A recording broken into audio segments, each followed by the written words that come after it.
Oke, 2030 angka ini terus disebut di mana-mana. Tinggal beberapa tahun lagi, tapi dunia terasa membingungkan. Di satu sisi ada revolusi AI. Di sisi lain, ada inflasi, perang, dan utang negara yang menumpuk. Ini bikin pusing. Jadi pertanyaan utamanya, kalau kita punya uang, mau ditaruh di mana agar aman sekaligus tumbuh? Apa kita harus beli emas batangan seperti kata kakek kita? Atau nekat all in di Bitcoin? Atau nurut aja kata bankir Wall Street? Nah, daripada menebak-nebak, saya putuskan untuk melakukan sebuah misi investigasi. Saya akan menginterogasi semua pihak. Bankir, Goldbugs, dan ahli teknologi. Misi ini punya dua pertanyaan krusial. Satu, emas harganya bakal naik atau turun di 2030? Dua, selain emas, aset apa yang paling anti rapuh? Saya masukkan ke pelajarannya, dan di akhir video ini, kita akan susun portofolio ideal. Mari kita mulai. Perhentian pertama investigasi kita. Para raksasa Wall Street. Kita bicara old money JP Morgan, Goldman Sachs. Apa kata mereka tentang 2030? Saya ubek-ubek semua laporan prospektus, jangka panjang mereka untuk klien-klien kaya. Setelah membaca ratusan halaman, saya menemukan satu tema yang sama. Revolusi AI. Mereka bilang, perusahaan yang membuat AI bukan cuma memakai adalah tambang emas baru. Mereka melihat saham teknologi, terutama di AS, masih akan jadi raja. Mereka percaya AI akan menciptakan gelombang produktivitas besar yang mendorong pasar saham. Bagi para bankir ini, uang harus ditaruh di aset produktif yang menghasilkan cash flow dan inovasi. Mereka sangat bullish pada saham teknologi. Ini poin pertama dari kubu old money. Tapi, tunggu dulu. Bagaimana dengan emas? Ini kan fokus utama kita. Nah, disinilah investigasi saya menemukan hal yang menarik. Saat saya cari kata emas di laporan-laporan tebal mereka, emas nyaris tidak dibahas. Jumlah paragrafnya minim. Mereka tidak antusias. Mereka memang menyebut emas pelindung nilai, tapi nadanya biasa saja. Mereka lebih menyarankan obligasi atau diversifikasi komoditas, di mana emas hanya bagian kecil. Bagi para bankir ini, emas itu aset statis. Aset bodoh yang duduk diam di brankas. Tidak menghasilkan yield, tidak bayar dividen, tidak berinovasi. Jadi vonis dari Wall Street jelas, emas itu bukan aset yang bikin kaya. Mereka bilang lebih baik invest di AI. Oke, poin dicatat, bankir tidak suka emas. Tapi, mari kita lanjut, saya curiga ada sesuatu. Sekarang, investigasi kita jadi seru. Bankir investasi bilang emas itu tapi apa itu gambaran lengkapnya? Karena di saat yang sama, ada data mencengangkan. Saya beralih ke sumber data resmi, World Gold Council dan IMF. Ini data pemerintah, bukan opini. Anda lihat apa yang saya temukan? Lihat grafik ini. Ini adalah pembelian emas oleh bank-bank sentral. Siapa? Tiongkok, Rusia, India, Turki, dan banyak lagi. Mereka menimbun emas fisik dalam jumlah gila-gilaan. Ini rekor pembelian terbesar dalam sejarah modern. Jadi pertanyaannya, kenapa? Kenapa bank investasi bilang emas itu jelek, tapi bank sentral pemerintah justru memborongnya? Ini sangat kontradiktif. Ini yang disebut dedolarisasi. Negara-negara ini tidak mau lagi bergantung pada dolar reals.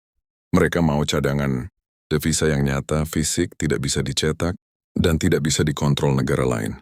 Dan aset itu adalah emas. Data tadi membawa kita ke perhentian ketiga, para gold bugs. Ini adalah orang-orang yang sudah puluhan tahun percaya pada emas. Mereka sering ditertawakan Wall Street.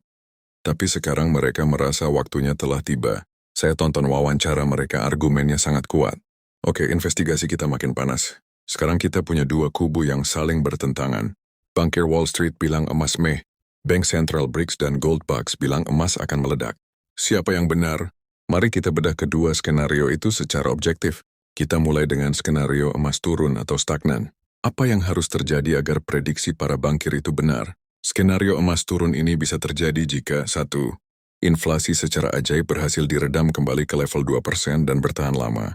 2. Bank-bank sentral berhasil menaikkan suku bunga dan menahannya di level tinggi tanpa menghancurkan ekonomi ini yang disebut soft landing sempurna. 3. Dolar AS tetap menjadi raja yang tak tertandingi di panggung global. 4. Dan yang paling penting, revolusi AI benar-benar menciptakan pertumbuhan ekonomi super pesat, sehingga tidak ada yang butuh aset penakut seperti emas. Dalam skenario dunia sempurna ini, Semua orang akan memilih aset produktif, seperti saham teknologi. Emas akan ditinggalkan. Sekarang mari kita bedah skenario kedua. Skenario yang didukung oleh tindakan, bank sentral dan keyakinan para gold bugs skenario emas. Naik drastis, apa pemicunya? Jujur saja, skenario ini terdengar jauh.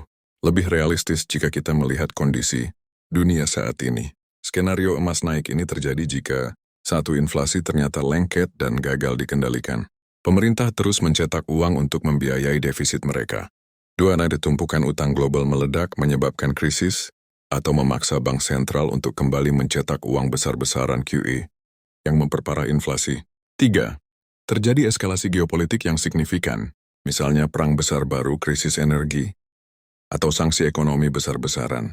4, negara-negara BRICS benar-benar mulai serius meninggalkan dolar Asian. Dalam skenario dunia berantakan ini, kepercayaan pada uang kertas dan pemerintah akan runtuh. Dan kemana semua orang akan lari? Mereka akan lari ke satu-satunya aset aman yang telah teruji selama 2000 tahun sejarah, emas. Setelah membedah kedua skenario tadi, sekarang saatnya saya memberikan vonis pribadi saya berdasarkan investigasi ini. Skenario mana yang lebih mungkin terjadi di 2030? Skenario dunia sempurna dari Wall Street atau skenario dunia berantakan dari para realis? Saya pribadi lebih condong ke skenario naik. Kenapa? Sederhana, lihat saja mesin cetak uang pemerintah. Apa mereka terlihat akan berhenti? Apakah para politisi akan tiba-tiba berhenti berjanji dan mulai berhemat? Saya rasa sangat kecil kemungkinannya. Sejarah membuktikan bahwa ketika sebuah negara punya masalah utang, mereka akan selalu memilih jalan termudah, mencetak lebih banyak uang. Dan itu selalu berakhir dengan inflasi.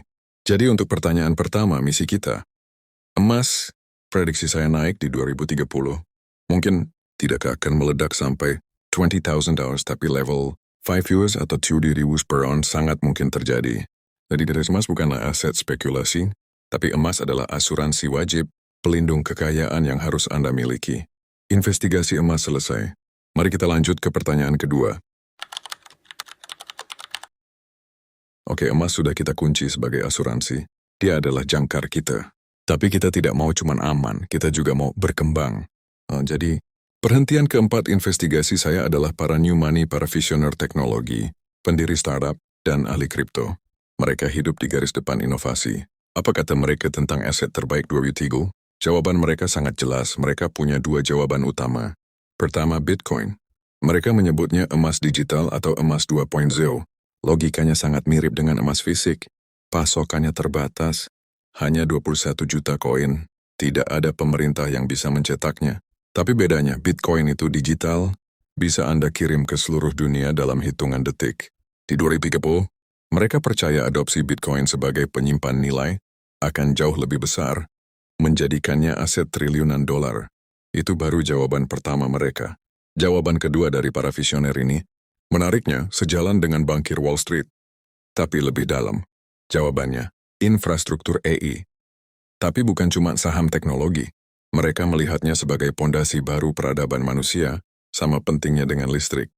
Mereka bilang, jangan cuma beli saham perusahaan yang memakai AI. Anda harus memiliki perusahaan yang membuat AI.